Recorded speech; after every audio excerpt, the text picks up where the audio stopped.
ನಮಸ್ಕಾರ. ಕರ್ನಾಟಕ ಎಕ್ಸ್‌ಪ್ರೆಸ್‌ಗೆ ಸ್ವಾಗತ. ನಾನು ರಂಜಿತಾ ರೇವಣ್ಣ.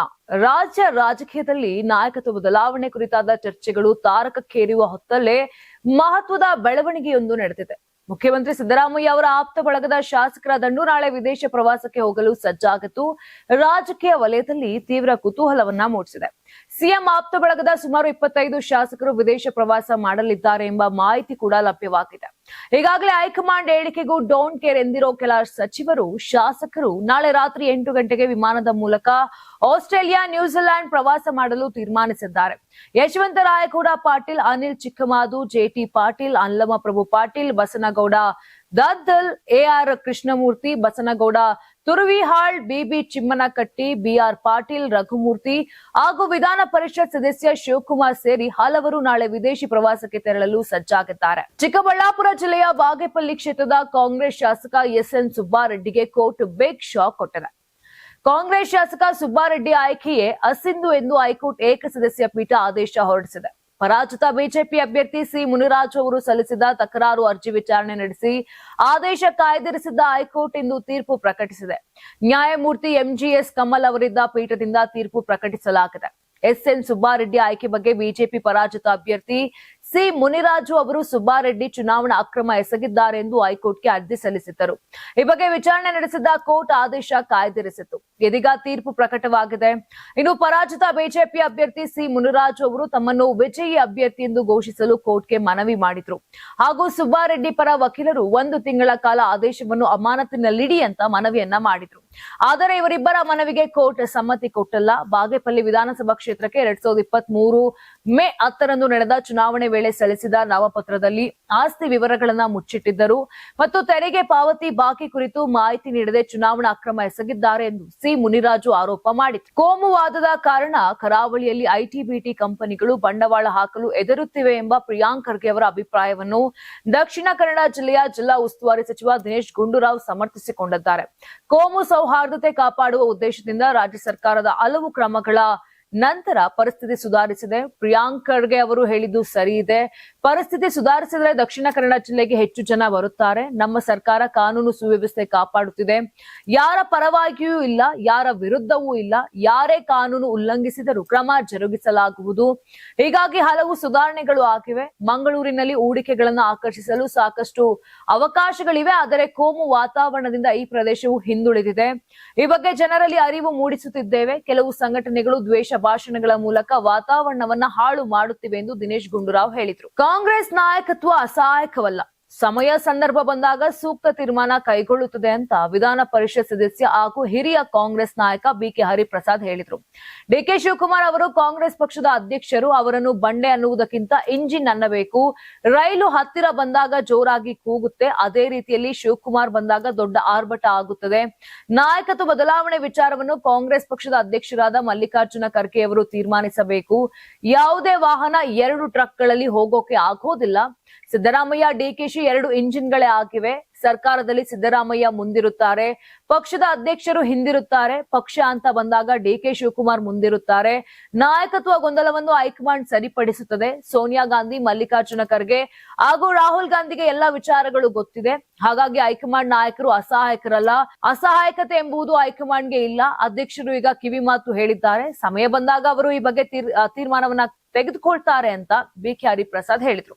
ರಾಜ್ಯ ಕಾಂಗ್ರೆಸ್ ಸರ್ಕಾರದ ವಿರುದ್ಧ ಜೆಡಿಎಸ್ ಯುವ ಘಟಕದ ರಾಜ್ಯಾಧ್ಯಕ್ಷ ನಿಖಿಲ್ ಕುಮಾರಸ್ವಾಮಿ ಗುಡುಗಿದ್ದಾರೆ. ಇಂದಿನ ಸಿಎಂ ಆಡಳಿತದಲ್ಲಿ ಪ್ರತಿ ವರ್ಷ 1 ಲಕ್ಷ ಕೋಟಿ ಸಾಲ ಆಗಿದೆ. ದಿನಕ್ಕೆ 300 ಕೋಟಿ ಸಾಲ ಆಗ್ತಿದೆ. ಪ್ರತಿನಿತ್ಯ ಕುರ್ಚಿ ಕಿತ್ತಾಟದಿಂದಲೇ ಕಾಲ ಕಳೆಯುತ್ತಿದ್ದಾರೆ. ಇದರಿಂದಾಗಿ ಸಂಪತ್ಭರಿತ ರಾಜ್ಯ ಬಡವಾಗುತ್ತಿದೆ. ಈ ಸಾಲದ ಹೊರೆ ನಮ್ಮ ತಲೆಯ ಮೇಲೆ ಹಾಕುತ್ತಿದ್ದಾರೆ ಎಂದು ವಾಗ್ದಾಳಿ ನಡೆಸಿದ್ದಾರೆ. ಇನ್ನು ಮೈತ್ರಿ ವಿಚಾರವಾಗಿಯೂ ನಿಖಿಲ್ ಕ್ಲಾರಿಟಿ ಕೊಟ್ಟಿದ್ದಾರೆ. ಎಲ್ಲರೂ ಒಂದು ಗುರಿ ಇಟ್ಟುಕೊಂಡು ಒಂದೇ ಫ್ಲೈಟ್ ಹತ್ತಿದ್ದೇವೆ. ಅದು ಮೂವ್ ಆಗುವಾಗ ಸ್ವಲ್ಪ ಫ್ಲೈಟ್ ಅಲ್ಲಾಡುತ್ತದೆ. ಹಾಗಂತ ನಾವು ವಾಪಸ್ ಹೋಗ್ತೀವಿ ಎನ್ನೋಕೆ ಆಗಲ್ಲ. 4-5 ಜನ ಅಂದ್ರೆ ಆಗಲ್ಲ. ಮೈತ್ರಿ ಗಟ್ಟಿಯಾಗಿ ಮುಂದುವರಿಯುತ್ತೆ ಅಂತ ಜೆಡಿಎಸ್ ಹಾಗೂ ಬಿಜೆಪಿಯಿಂದ ಭ್ರಷ್ಟ ಕಾಂಗ್ರೆಸ್ ತೊಡೆದು ಹಾಕಲು ಹೊರಟಿದ್ದೇವೆ. ಇನ್ನು ಬಿಜೆಪಿ ಜೆಡಿಎಸ್ ಹೊಂದಾಣಿಕೆಯಲ್ಲಿ ಕಾರ್ಯಕರ್ತರ ಶ್ರಮ ಕೂಡ ಇದೆ. ಕಾರ್ಯಕರ್ತರ ಶ್ರಮ ಹಾಳಾಗದಂತೆ ವರಿಷ್ಠರು ಕ್ರಮ ಕೈಗೊಳ್ಳಲಿದ್ದಾರೆ ಅಂತ ನಿಖಿಲ್ ಕುಮಾರಸ್ವಾಮಿ ಹೇಳಿದ್ರು. ಕರ್ನಾಟಕದ ಹಲವು ಜಿಲ್ಲಾ ನ್ಯಾಯಾಲಯಗಳಿಗೆ ಇಮೇಲ್ ಮೂಲಕ ಬಾಂಬ್ ಬೆದರಿಕೆ ಕರೆಗಳು ಬಂದಿವೆ. ಇದರಿಂದ ನ್ಯಾಯಾಲಯ ಆವರಣದಲ್ಲಿ ತೀವ್ರ ಆತಂಕ ನಿರ್ಮಾಣವಾಗಿದೆ. ಚಿತ್ರದುರ್ಗ, ಧಾರವಾಡ, ದಾವಣಗೆರೆ ಮತ್ತು ಮಂಡ್ಯದ ನ್ಯಾಯಾಲಯಗಳಲ್ಲಿ ಈ ಬೆದರಿಕೆ ಕರೆಗಳು ಬಂದಿವೆ. ಎಲ್ಲಾ ಕಡೆಯೂ ಕೋರ್ಟ್ ಕಲಾಪ ಸ್ಥಗಿತಗೊಳಿಸಲಾಗಿತ್ತು. ಬಾಂಬ್ ನಿಷ್ಕ್ರಿಯ ದಳ ಮತ್ತು ಪೊಲೀಸರು ತೀವ್ರ ತಪಾಸಣೆ ನಡೆಸಿದ್ದಾರೆ. ಮಂಡ್ಯ ನ್ಯಾಯಾಲಯಕ್ಕೆ ಬಾಂಬ್ ಬೆದರಿಕೆ ಬಂದಿದ್ದು ಭಾರಿ ಆತಂಕದ ವಾತಾವರಣ ಸೃಷ್ಟಿಯಾಗಿತ್ತು. ಮಂಡ್ಯ ಜಿಲ್ಲಾ ನ್ಯಾಯಾಧೀಶರ ಇಮೇಲ್ಗೆ ಸಂದೇಶ ಬಂದಿದ್ರಿಂದ ಕೋರ್ಟ್ ಕಲಾಪ ನಿಲ್ಲಿಸಿ ನ್ಯಾಯಾಧೀಶರು, ವಕೀಲರು, ಕಕ್ಷಿದಾರರು ಹೊರಗೆ ಓಡಿ ಬರಬೇಕಾಯಿತು. ಇನ್ನು ಧಾರವಾಡ ಹೈಕೋರ್ಟ್ಗೆ ಮತ್ತೆ ಬಾಂಬ್ ಬೆದರಿಕೆ ಸಂದೇಶ ಬಂದಿದೆ. ಈ ಬೆದರಿಕೆಯ ಪರಿಣಾಮವಾಗಿ ಕೋರ್ಟ್ನಲ್ಲಿ ಆತಂಕದ ಪರಿಸ್ಥಿತಿ ಉಂಟಾಗಿದೆ. ಸ್ಥಳಕ್ಕೆ ತಕ್ಷಣ ಗರಗ್ ಠಾಣೆಯ ಪೊಲೀಸರು ಭೇಟಿ ನೀಡಿ ಪರಿಶೀಲನೆ ನಡೆಸಿದ್ರು. 1 ತಿಂಗಳ ಹಿಂದೆಯೂ ಇದೇ ರೀತಿಯ ಬೆದರಿಕೆ ಸಂದೇಶ ಕೋರ್ಟ್ಗೆ ಬಂದಿತ್ತು. ಇನ್ನು ಪೊಲೀಸರು ಈ ಘಟನೆಗಳನ್ನ ಗಂಭೀರವಾಗಿ ಪರಿಗಣಿಸಿ ತನಿಖೆ ಕೂಡ ನಡೆಸುತ್ತಿದ್ದಾರೆ. ಹಂಪಿ ಬಳಿ ವಿದೇಶಿ ಮಹಿಳೆ ಮೇಲೆ ಅತ್ಯಾಚಾರ ಹಾಗೂ ವಿದೇಶಿ ಪ್ರವಾಸಿಗನ ಕೊಲೆ ಪ್ರಕರಣದ ಅಪರಾಧಿಗಳಿಗೆ ಕೋರ್ಟ್ ಮರಣ ದಂಡನೆ ವಿಧಿಸಿದೆ. ಇಡೀ ದೇಶವನ್ನೇ ಬೆಚ್ಚಿ ಬೀಳಿಸಿದಂತ ಪ್ರಕರಣ ಸಂಬಂಧ ಗಂಗಾವತಿ ನ್ಯಾಯಾಲಯವು ಇದೇ ಫೆಬ್ರವರಿ 6ರಂದು 3 ಆರೋಪಿಗಳನ್ನ ದೋಷಿಗಳೆಂದು ತೀರ್ಪು ನೀಡಿತು. ಇದರ ಬೆನ್ನಲ್ಲೇ ಇಂದು ಗಂಗಾವತಿ 1ನೇ ಹೆಚ್ಚುವರಿ ಜಿಲ್ಲಾ ಸತ್ರ ಮತ್ತು ನ್ಯಾಯಾಲಯದ ನ್ಯಾಯಾಧೀಶರಾದ ಸದಾನಂದ ನಾಗಪ್ಪ ನಾಯಕ ಅವರು 3 ಅಪರಾಧಿಗಳಿಗೆ ಗಲ್ಲು ಶಿಕ್ಷೆ ವಿಧಿಸಿ ಆದೇಶ ಹೊರಡಿಸಿದ್ದಾರೆ. ಮಲ್ಲೇಶ್ ಅಲಿಯಾಸ್ ಹಂದಿ ಮಲ್ಲ, ಸಾಯಿ ಮತ್ತು ಶರಣಪ್ಪ ಗಲ್ಲು ಶಿಕ್ಷೆಗೆ ಗುರಿಯಾದ ಅಪರಾಧಿಗಳು. 2025ರ ಮಾರ್ಚ್ ತಿಂಗಳಲ್ಲಿ ಕೊಪ್ಪಳ ಜಿಲ್ಲೆಯ ಗಂಗಾವತಿ ತಾಲೂಕಿನ ಹಂಪಿಯ ಸಾನಾಪುರ ಬಳಿ ಈ ಒಂದು ಪೈಶಾಚಿಕ ಕೃತ್ಯ ನಡೆದಿತ್ತು. ಇಸ್ರೇಲ್ ಮೂಲದ ಮಹಿಳೆ ಮೇಲೆ ಅಮಾನವೀಯವಾಗಿ ಅತ್ಯಾಚಾರವೆಸಗಿದ್ರು. ಈ ಘಟನೆಯಲ್ಲಿ ವಿದೇಶಿ ಯುವಕನ ಕೊಲೆ ಕೂಡ ಆಗಿತ್ತು. ಈ ಘಟನೆ ಅಂತಾರಾಷ್ಟ್ರೀಯ ಮಟ್ಟದಲ್ಲಿ ಸುದ್ದಿಯಾಗಿ ಜಿಲ್ಲೆಯ ಪ್ರವಾಸೋದ್ಯಮದ ಮೇಲೆ ಕರಿನೆರಳು ಬಿದ್ದಿತ್ತು. ಈ ಘಟನೆ ನಡೆದ ಕೇವಲ 9 ತಿಂಗಳಲ್ಲೇ ಗಂಗಾವತಿ ಕೋರ್ಟ್ ಐತಿಹಾಸಿಕ ತೀರ್ಪು ಪ್ರಕಟಿಸಿದೆ. ಈ ಮೂಲಕ ನ್ಯಾಯಾಂಗದ ದಕ್ಷತೆಯನ್ನ ಮತ್ತೊಮ್ಮೆ ಸಾಬೀತುಪಡಿಸಿದೆ. ಈ ಮೂಲಕ ಇಂತಹ ಕ್ರೂರ ಅಪರಾಧಗಳಿಗೆ ಸಮಾಜದಲ್ಲಿ ಯಾವುದೇ ಸ್ಥಳವಿಲ್ಲ ಎಂಬ ಸಂದೇಶವನ್ನ ಕೂಡ ಕೊಟ್ಟಿದ್ದಾರೆ. ಹುಬ್ಬಳ್ಳಿ ಧಾರವಾಡ ಮಹಾನಗರ ಪಾಲಿಕೆ ಸದಸ್ಯ ನಿರಂಜನ ಹಿರೇಮಠ ಅವರ ಪುತ್ರಿ ವಿದ್ಯಾರ್ಥಿನಿ ನೇಹಾ ಹಿರೇಮಠ ಹತ್ಯೆ ಪ್ರಕರಣ ದೇಶಾದ್ಯಂತ ಭಾರಿ ಸಂಚಲನ ಮೂಡಿಸಿತ್ತು. ಸದ್ಯ ಪ್ರಕರಣದ ಆರೋಪಿ ಫಯಾಜ್ ಜಾಮೀನು ಅರ್ಜಿಯನ್ನ 3ನೇ ಬಾರಿಗೆ ಧಾರವಾಡ ಹೈಕೋರ್ಟ್ ಪೀಠ ತಿರಸ್ಕರಿಸಿ ಆದೇಶವನ್ನ ಹೊರಡಿಸಿದೆ. ಆ ಮೂಲಕ ಫಯಾಜ್ಗೆ ಮತ್ತೆ ಜೈಲೇ ಗತಿ ಆಗಿದೆ. 2024ರ ಏಪ್ರಿಲ್ 18ರಂದು ಹುಬ್ಬಳ್ಳಿ ನಗರದ ಬಿವಿಬಿ ಕಾಲೇಜು ಕ್ಯಾಂಪಸ್ ನಲ್ಲಿ ವಿದ್ಯಾರ್ಥಿನಿ ನೇಹಾ ಹಿರೇಮಠ ಬರ್ಬರ ಹತ್ಯೆಯಾಗಿತ್ತು. ಫಯಾಜ್ ಅನ್ನು ಆಕೆಯ ಸಹಪಾಠಿ ಮಾರಕಾಸ್ತ್ರಗಳಿಂದ ಇರಿದು ಬರ್ಬರವಾಗಿ ಕೊಲೆ ಮಾಡಿದ. ಈ ಪ್ರಕರಣ ದೇಶಾದ್ಯಂತ ದೊಡ್ಡ ಸುದ್ದಿಯಾಗಿತ್ತು. ಅನೇಕ ಕಡೆ ಹೋರಾಟಗಳು ನಡೆದಿದ್ದವು. ಪ್ರಕರಣವನ್ನು ಗಂಭೀರವಾಗಿ ತೆಗೆದುಕೊಂಡಿದ್ದ ಸರ್ಕಾರ ಆದಷ್ಟು ಬೇಗ ಪ್ರಕರಣದ ತನಿಖೆ ಮುಗಿಸಿ ಆರೋಪಿಗೆ ಕಠಿಣ ಶಿಕ್ಷೆಯಾಗುವಂತೆ ಮಾಡುತ್ತೇವೆ ಎಂದಿತ್ತು. ಇನ್ನು ಘಟನೆ ನಂತರ ಹುಬ್ಬಳ್ಳಿ ವಿದ್ಯಾನಗರ ಠಾಣೆ ಪೊಲೀಸರು ಆರೋಪಿ ಫಯಾಜ್ ನನ್ನ ಬಂಧಿಸಿದ್ರು. ಬೆಲೆ ಏರಿಕೆಗಳ ಭಾರ ಹೆಚ್ಚುತ್ತಿರುವಾಗಲೇ ಕೆಎಸ್ಆರ್ಟಿಸಿ ಪ್ರಯಾಣಿಕರಿಗೆ ಮತ್ತೊಂದು ಶಾಕ್ ಕೊಟ್ಟಿದೆ. ಇಂದಿನಿಂದ ನೂತನ ಪರಿಷ್ಕೃತ ದರ ಜಾರಿಗೆ ಬಂದಿದೆ. ಪ್ರಯಾಣಿಕರು ಇಂದಿನಿಂದ ಬಸ್ಗಳಲ್ಲಿ ಸಾಗಿಸುವ ಲಗೇಜ್ಗಳಿಗೆ ಹೆಚ್ಚು ಶುಲ್ಕ ನೀಡಬೇಕಿದೆ. ಕೆಎಸ್ಆರ್ಟಿಸಿ ಲಗೇಜ್ ಶುಲ್ಕವನ್ನು ಹೆಚ್ಚಿಸಿದೆ. ಈ ಕುರಿತು ಪ್ರಕಟಣೆ ಮೂಲಕ ಮಾಹಿತಿ ನೀಡಿದೆ. ಡೀಸೆಲ್, ಸಿಬ್ಬಂದಿ ಹಾಗೂ ಇತರೆ ಖರ್ಚುಗಳು ಹೆಚ್ಚಿದ ಹಿನ್ನೆಲೆ ಲಗೇಜ್ ದರ ಏರಿಕೆ ಮಾಡಲಾಗಿದೆ.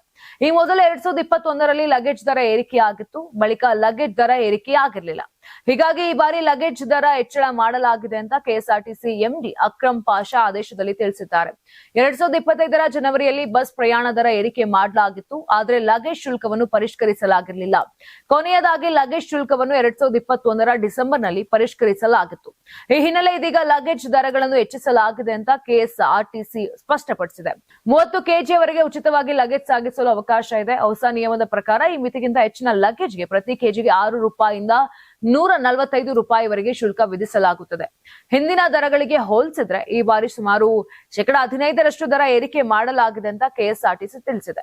ಹಾಸನ ಜಿಲ್ಲೆಯ ಹೊಳೆನರಸೀಪುರ ತಾಲೂಕಿನ ತಟ್ಟೆಕೆರೆ ಗ್ರಾಮದ ಸರ್ಕಾರಿ ಪ್ರೌಢಶಾಲೆಗೆ ಜಿಲ್ಲಾ ಉಸ್ತುವಾರಿ ಸಚಿವ ಕೃಷ್ಣ ಬೈರೇಗೌಡ ಅವರು ಭೇಟಿ ನೀಡಿದ್ದಾರೆ. ಈ ವೇಳೆ ಶಾಲಾ ಮಕ್ಕಳ ಜೊತೆ ಬಿಸಿಯೂಟ ಸವಿದಿದ್ದಾರೆ.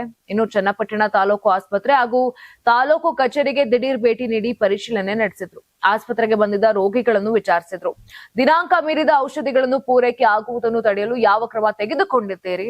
ನೀವು ಔಷಧಿ ತೆಗೆದುಕೊಳ್ಳುವಾಗ ಅದರ ಅವಧಿ ಮುಗಿಯಲು ಇನ್ನೂ 1 ವರ್ಷ ಅವಧಿ ಇರಬೇಕು. ಈ ಬಗ್ಗೆ ಆನ್ಲೈನ್ ವ್ಯವಸ್ಥೆ ಮಾಡಿದ್ದೀರಾ? ಏನಾದರೂ ಆ ರೀತಿ ಖರೀದಿ ಮಾಡಿದ್ರೆ ಯಾರು ಹೊಣೆ ಅಂತ ಆಸ್ಪತ್ರೆ ಸಿಬ್ಬಂದಿಯನ್ನ ತರಾಟೆಗೆ ತೆಗೆದುಕೊಂಡಿದ್ದಾರೆ. ಇಡೀ ಆಸ್ಪತ್ರೆಯನ್ನು ಪರಿಶೀಲಿಸಿ ಎಚ್ಚರಿಕೆಯಿಂದ ಕೆಲಸ ಮಾಡುವಂತೆ ವಾರ್ನ್ ಕೂಡ ಮಾಡಿದ್ದಾರೆ. ಬಳಿಕ ತಾಲೂಕು ಕಚೇರಿಗೆ ಭೇಟಿ ನೀಡಿ ಪರಿಶೀಲನೆ ಮಾಡಿದ್ರು. ಇದೇ ವೇಳೆ ಸಚಿವರಿಗೆ ಶಾಸಕ ಸಿಎನ್ ಬಾಲಕೃಷ್ಣ, ಜಿಲ್ಲಾಧಿಕಾರಿ ಕೆಎಸ್ ಲತಾ ಕುಮಾರಿ ಹಾಗೂ ಸಿಇಒ ಪೂರ್ಣಿಮಾ ಸಾಥ್ ನೀಡಿದ್ರು. ಬಳಿಕ ಹೊಳೆನರಸೀಪುರ ತಾಲೂಕಿನ ತಟ್ಟೆಕೆರೆ ಗ್ರಾಮಕ್ಕೆ ತೆರಳಿ ಪ್ರೌಢಶಾಲೆಯ ಸ್ಥಿತಿಗತಿಗಳನ್ನ ಪರಿಶೀಲಿಸಿದ್ರು. ನೋಡಿದ್ರಲ್ಲ, ಇದಿಷ್ಟು ಆಗಿತ್ತು ಕರ್ನಾಟಕ ಎಕ್ಸ್‌ಪ್ರೆಸ್ ನ ಪ್ರಮುಖ ಸುದ್ದಿಗಳು. ನಾಳೆ ಮತ್ತೆ ಇದೇ ರೀತಿಯಾಗಿ ಕರ್ನಾಟಕ ಎಕ್ಸ್‌ಪ್ರೆಸ್ ನಲ್ಲಿ ಭೇಟಿ ಆಗೋಣ. ನೋಡ್ತಾ ಇರಿ ಕರ್ನಾಟಕ ಟಿವಿ, ಇದು ಕನ್ನಡಿಗರ ಧ್ವನಿ. ನಾನು ನಿಮ್ಮ ರಂಜಿತಾ ರೇವಣ್ಣ. ಧನ್ಯವಾದ. ಯಾರಾಗ್ತಾರೆ ಎಂಎಲ್ಎ ಅಭ್ಯರ್ಥಿ 2028 ಶೀಘ್ರದಲ್ಲೇ. ಪ್ರತಿದಿನ ಒಂದೊಂದು ಕ್ಷೇತ್ರದ ಟಿಕೆಟ್ ಆಕಾಂಕ್ಷಿಗಳ ಸಂಪೂರ್ಣ ಮಾಹಿತಿ ಪೊಲಿಟಿಕಲ್ ಜರ್ನಲಿಸ್ಟ್ ಕೆಎಂ ಶಿವಕುಮಾರ್ ಅವರಿಂದ. ಕರ್ನಾಟಕದ ನಂಬರ್ 1 ಡಿಜಿಟಲ್ ಮೀಡಿಯಾ ನಿಮ್ಮ ನೆಚ್ಚಿನ ಕರ್ನಾಟಕ ಟಿವಿಯಲ್ಲಿ ಮಾತ್ರ. ನೀವು ಸಣ್ಣ ಆಗ್ಬೇಕಲ್ವಾ? ಅದು ಒಂದು ಉತ್ತಮ ಆಹಾರದಿಂದ ಸಣ್ಣ ಆಗ್ಬೇಕಲ್ವಾ? ಪ್ರತಿದಿನ ನಮ್ಮ ಜೀನಿ ಸ್ಲಿಮ್ ನ ಯೂಸ್ ಮಾಡಿ ಯಾವುದೇ ಸೈಡ್ ಎಫೆಕ್ಟ್ ಇಲ್ದಂಗೆ ನೀವು ಸಣ್ಣ ಆಗ್ತೀರಾ.